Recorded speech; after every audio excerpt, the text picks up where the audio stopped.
Hi everyone, Jamie here from I'll Knit If I Want To, my new podcast on YouTube. For those of you who are here for the first time, welcome. And for those of you who are returning viewers, welcome back. My name is Jamie Marshall. I am the owner and dyer behind Beautiful Mess Yarnworks, and this is my podcast. So the title comes from telling people I'll knit if I want to during my lunch break. So again, the goal of this podcast is to keep it to about 30 minutes so that it's something you can enjoy on your lunch break or when you get a short break from whatever is keeping you busy. This week's episode is epic. If I look like I'm floating, it's because I just got back from Rhinebeck and I am on such a high. I had the greatest experience. So more about Rhinebeck later. We'll go through the regular segments at the beginning, and then the end will be reserved for stash enhancement. So to get started first, on my needles. So to share things that I'm currently working on. The first thing I'm going to share is the shawl from the Westknits Mystery Knit Along. It is massive and hard to include the entire thing on the screen. So this is up to the gray, from the bottom up to the gray. This was the first week's clue. And now I am working on section 5, which is the first part of the second week's clue, alternating between some garter and some 2-color brioche, which I'm really excited that these 2 colors ended up next to each other for the brioche because I think it's just going to look awesome. Super fun knit. Lots of different techniques in here, increases, decreases, the garter ridge, the mixing of colors, I-cord cast-ons, which are really fun and look really neat if you have not done one of those. So it's a 4-color shawl. When I decided to join the knit along, I knew that I wanted to dye my own yarn. This is funny. Before I started the brioche. Lifeline. Because you never know. It's been a while since I brioche, and I wanted to be sure that I didn't ruin the whole thing with a couple small mistakes. So I dyed the yarn myself. So right now in the 2-color brioche, we have this color, which is just, it's hard to capture because it is such a bright neon. But it's almost like a safety orange and, if I bring it back here, and a neon coral color. So I was really pleased with the way that turned out. And then the other part of the 2-color brioche is just a really bright, it's not highlighter yellow because it's green, almost like a the Ghostbusters ooze. So these 2 colors right now together in the brioche. The other 2 colors, this is a purple with, it's got some like hot pink, so there's a lot of variation even within the solids. And then last but not least, a speckle, and this is kind of a slate gray with some bright aqua speckling throughout. So Stephen West says more is more and less is a bore. So I decided to go big or go home with this one, and even my neutral color is fun with the speckles. So that is the Westknits Mystery MKAL. So I'll be working on finishing week 2's clue this week in preparation for the new clue that will come out on Friday for week 3. So again, it's a really fun knit. I'm excited to see how it turns out. I love seeing people's pictures on Instagram. I'm type A. I need a little bit of a roadmap to know where I'm going. So it's always helpful to see other people's pictures who might be slightly ahead. So the next thing on my needles, I went to Rhinebeck this weekend. We'll talk more about that later. But briefly, I decided that on the trip to Rhinebeck in the car, each year that I attend, I'm going to cast on a new project with some hand spun. I have so much beautiful yarn and sock yarn that I kind of forget to use some of the things that I've made myself. So I decided to cast on a shawl, and I chose the Facil shawl, and I apologize, I do not remember the designer's names, but I will definitely add it in the show notes. But this is going to be not quite a triangular shawl. As you can see here in the beginning, you're increasing each side and the middle section, but then eventually you stop decreasing the middle, so you end up with the same stitches in that middle section while the side is growing. And it's kind of hard to, there against the wall, you can kind of see where the yarn overs are. So this is hand spun that I made earlier this year, maybe the beginning of the summer, and it is the most fun to spin, to feel, to knit with. It's super stretchy, soft fiber, and it actually is from Classy Squid Fiber Company's Icelandic mini bats, Icelandic Dreams mini bats. They were amazing. So it's got a dark fiber, has some silk noil, some fire star, different colors. This is the remainder of my cake. So right now on my shawl, I have the red, orange, yellow, started the green. After that, there is a lighter blue, then this vibrant dark bluish purple. It almost hurts your eyes to look at it, and ending with a hot pink. So I have another cake of this, which I've caked in the other direction. So I'll have the red, orange, yellow, green, blue, pink, and then I'm going to start at pink and work my way back to the red. So this has been super easy to knit, great car knitting. Once you get the pattern down, you won't even have to look at it anymore. You're doing the same thing on the right side each time and the same thing on the wrong side each time. The thing that I love about this, and now when I spun this, I wasn't as fluent in spinning, if you will, as I am now. So there's a lot of thick and thin, but just the nature of the fiber itself, you almost can't help but get these bigger chunks of the color. And I just think it looks so cool.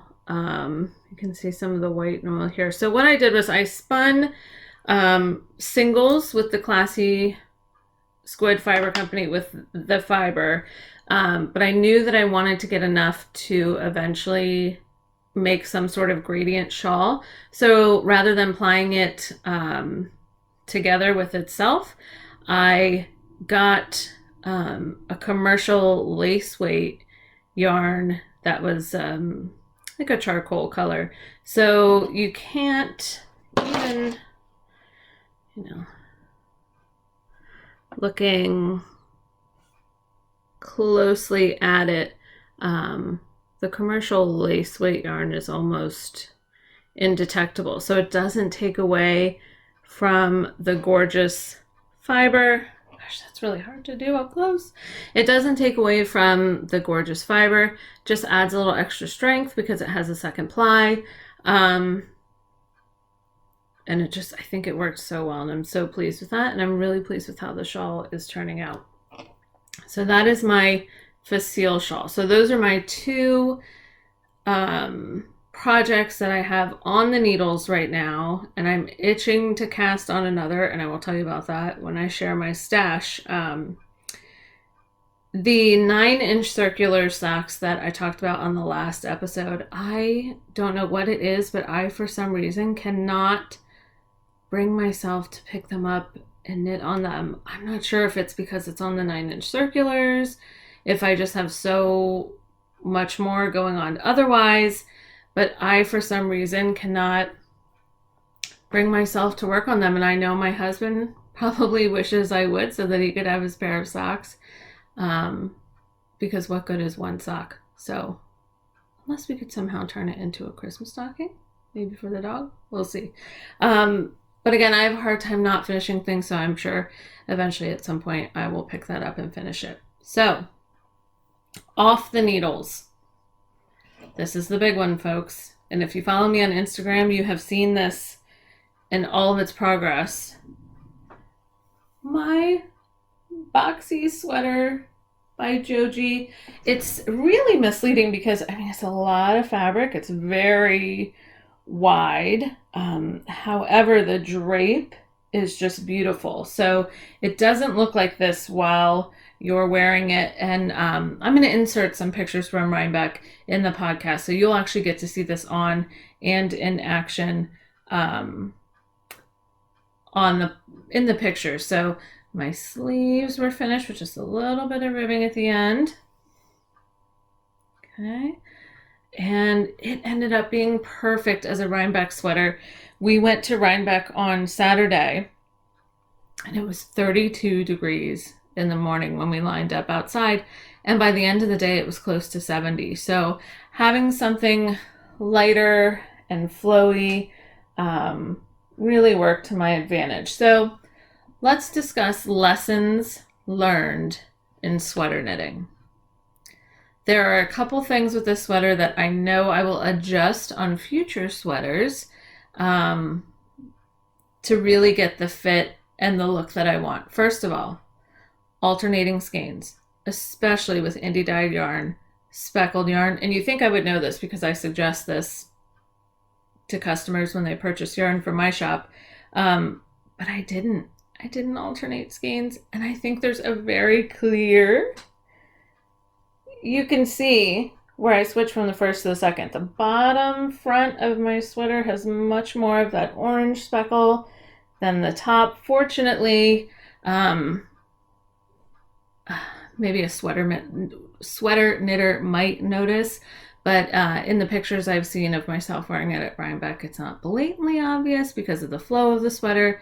But I know for future projects I will definitely be alternating skeins. Another lesson learned knitting this sweater, when picking up stitches for the neckline in the front, I think it worked out okay. In the back, I picked up fewer. I picked up what the pattern called for. However, it's a little tight, and I think that might also be my bind off. But okay, I'm going to digress for a moment, and this is how my brain works.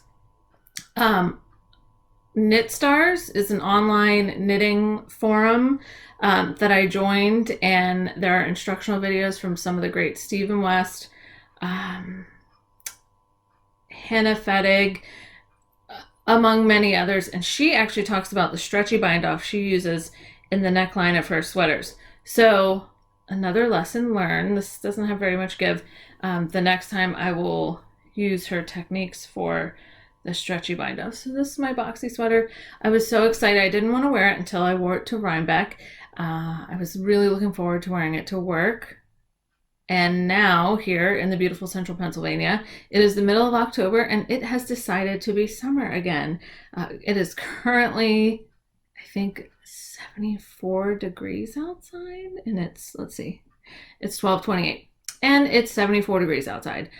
Tomorrow is supposed to get up to close to 85, so it looks like I'm not going to have an immediate opportunity to wear my Boxy sweater anytime soon. So hopefully it cools off next week and fall returns, and I will be able to do that. So that is my Boxy sweater. On the bobbin, I haven't made any I won't say any, much progress on my spinning with the Mork Made Fiber Company Mega Art Bat. And again, I was doing that as a fractal spin, but just with the Westknits Mystery Cowl, the trip to Rhinebeck, starting to dye for the Christmas Story mini skein sets that I had listed in the shop. I haven't had a whole lot of time for spinning, so hopefully that'll pick up a little bit once the mystery cow ends. So and I just want to share thank you to everyone who ordered the Christmas Story mini skein sets.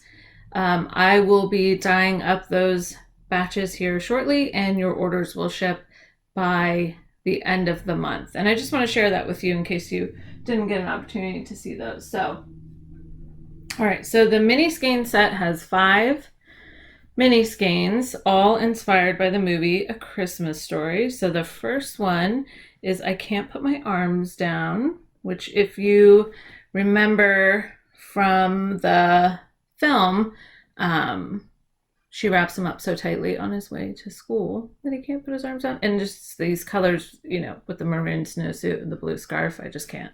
So that is I Can't Put My Arms Down. And I dropped one. You'll have to excuse me for my reach. Okay. This is Farkas, Scott Farkas, the neighborhood and school bully. He had yellow eyes. And that's one of the things I remember about him from the movie. So he had yellow eyes. So this is Farkas.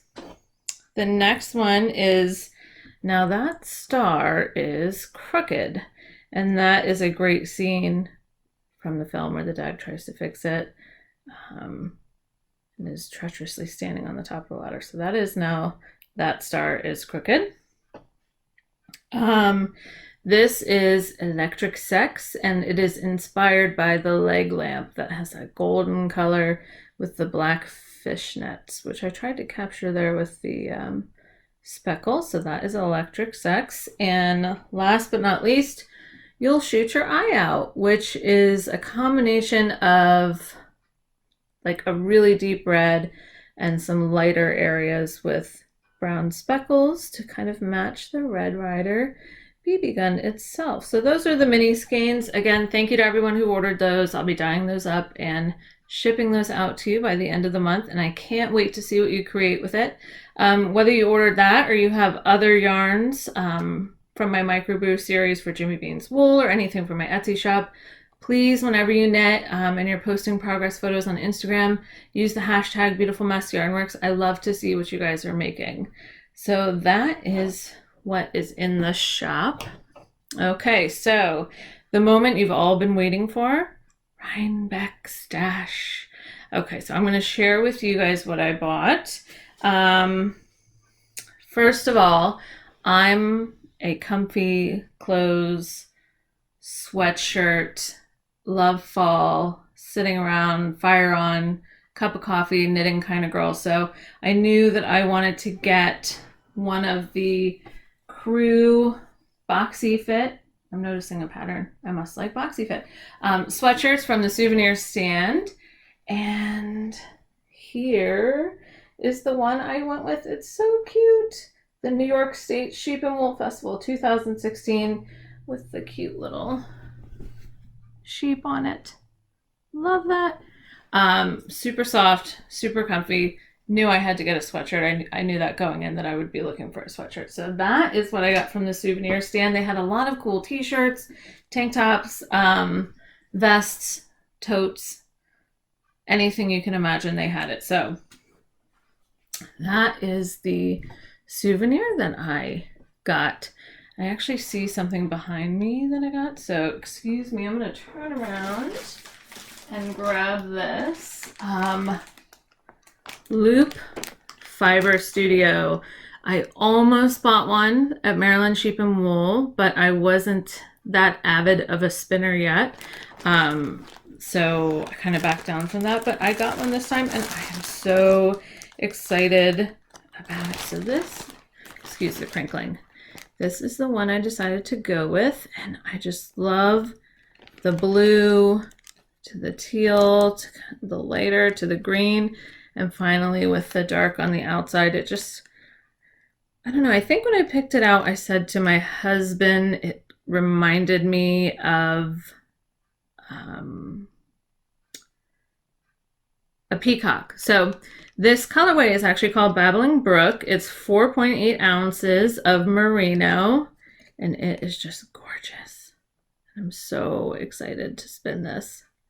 So that will hopefully be on my bobbins immediately after or shortly after I finish with the Mork made fiber that's currently on my bobbin. So I got that. This is so cute. Berry Meadow Farms ribbed hand warmers yarn and pattern in this sweet little tin. I couldn't resist it. I did then look up Berry Meadow Farms. They're actually located in Vermont.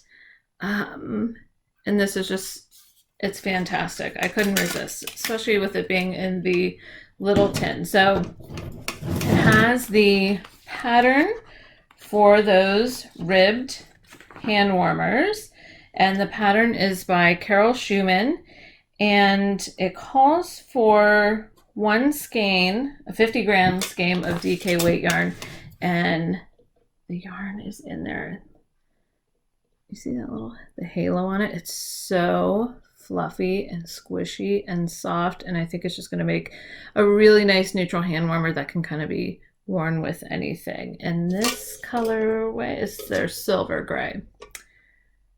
So that was one.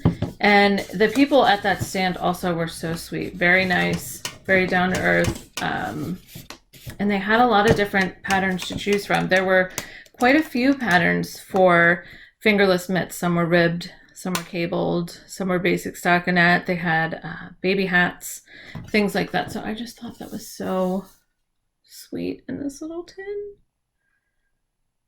My husband already has plans for the tin when I'm done with it. He is actually a home brewer and grows his own hops and thinks this would be perfect for hop storage. So we'll see if I decide to give it up. So that is that. And now I'm going to take a sip of water from my next piece of acquisition. How sweet. So this is by artist Connie Toggle, and I've actually bought a print at Maryland Sheep and Wool of her artwork, and it says high strung. It's a little bit of a glare. So sweet. And this one also says New York Sheep and Wool Festival 2016, Rhinebeck, New York. So I had to get this. So before I went to Rhinebeck, I did not know anything about Jenny the Potter, but I will tell you this. When the gates opened and it was time to go in, people were literally squealing and running. And I started to ask, where are they going? Where are they going first? Why are they sprinting? Apparently, Jenny the Potter makes a different design on a mug for Rhinebeck every year, but by the time we located her booth, the line was ridiculous. So I opted to find a different mug, and I'm really glad I did because I absolutely love this artist and all of her prints, and every painting she does has a clever little name to go with it. So very cute mug, very nice artist. And when you purchase from her, she gives you business cards with some of her different pictures on them. So that's my mug. Okay, next, shawl pin. I don't have one, and I have some shawls that are smaller, and I usually wear them like triangular scarves, and I find it's hard to keep them on and keep them wrapped properly if they're smaller. So I decided to get a shawl pin, and this 2-piece wooden shawl pin is from Stephen Willette. And what I really liked about their stand is that you get to select the circular piece and the actual pin. So I really like this one because it was medium and dark, and then I decided to go with a lighter pin, and I really like the shape of that too. So I think that's going to help with some of my smaller shawls that I have a hard time keeping wrapped. All right, now for the pièce de résistance, pretty sure that's how you say it. Let me introduce you to the Miss Babs Yarn 2016 Rhinebeck colorway. Could you not just die? Look at this color. everything from a bright blue to a light grayish blue, green, orange, dark orange. Look at this dark blue. The color saturation on this is just, it's just silly. I don't know what else to say about it. Miss Babs, you can drop the mic. Just drop the mic. Walk out of the room. You've done it. This color here, the orange, the green. I posted a picture on Rhinebeck, which I will include on Rhinebeck, at Rhinebeck, on Instagram, of this skein actually held up against the backdrop. And I mean, it matches perfectly. It's insane. So this is her Kira base, which is a heavy fingering yarn. And it's 100% superwash merino wool, and it's a big one. It is 8.3 ounces, 560 yards. So machine wash, gentle, dry flat. I like to hand wash all of my knits, even if they do say machine wash. I would hate for them to get like hooked up and snagged on something in there, so I tend to hand wash them all. But this is just phenomenal. I am going to knit a shawl with this. I haven't decided what, but I'm going to knit a shawl. It shall be my Rhinebeck shawl. So look at this. Gorgeous. Okay. And then the big purchase I made, I'm actually located in central Pennsylvania. This next indie dyer is also located in central Pennsylvania. And the next yarn I bought is a sweater's quantity of worsted weight yarn from Primrose Yarn Company. Look at this. I can't wait to knit a sweater with this. This is her new Duchess skein. Hand-dyed yarn from York, Pennsylvania. It's her Regar base. It's 4-ply worsted, 100% superwash merino. It's 400 yards of worsted, 7.5 ounces. So these are big skeins. And I am going to knit the Rosemont cardigan by Knitbot with these skeins. So this, I just want to hug them. They're so big and squishy and soft, and they're just begging to become a cardigan. So this is what I was talking about earlier. I know I have so many things on my needles, but I'm dying to cast on a sweater with these. The colorway is Snow Owl. Let me find a really good spot. There's one skein that's twisted so that you can perfectly, here we go, see all the color variation. So it's a lighter tan, but you can see some darker spots here. And I don't know if this was on purpose or if it just kind of happened that way, but I'm a big fan of it. Sometimes when I dye yarn, the powder doesn't dissolve or break up all the way, or just the nature of that particular color, it tends to gather in the water and you get these sort of accidental speckles. So, but I have learned my lesson from my Boxy sweater, and I will be alternating skeins. So here you go, Primrose Yarn Company. Oh, and there's our website if you want to check it out. So I'm very excited for this. I'm excited to cast on this sweater with that. So that is all what I have on the needles, off the needles, Rhinebeck stash. Thanks for joining me. I am going to post, I'm going to insert some of my pictures right here from Rhinebeck. I had the most amazing time. I got to meet Andie from AndreSueKnits, Chelsea from Legacy Fiber Arts and the Legacy Knits Podcast, Connie from Chile Knitz, Allie from GetLitandKnit, so many people, Melissa from Spicyhomemaker. It just was a really epic trip, and I'm going to put all of those pictures in here for you so that you can check it out. My next shop update in the Etsy shop is going to be on October 30th, so there's going to be some really fun new colorways on a variety of bases if you want to check that out. So thanks again for joining me. Stick around for a minute to check out pictures from the festival, and I'll see you in a couple weeks with another 30-minute podcast for you to enjoy on your lunch break. Thanks again.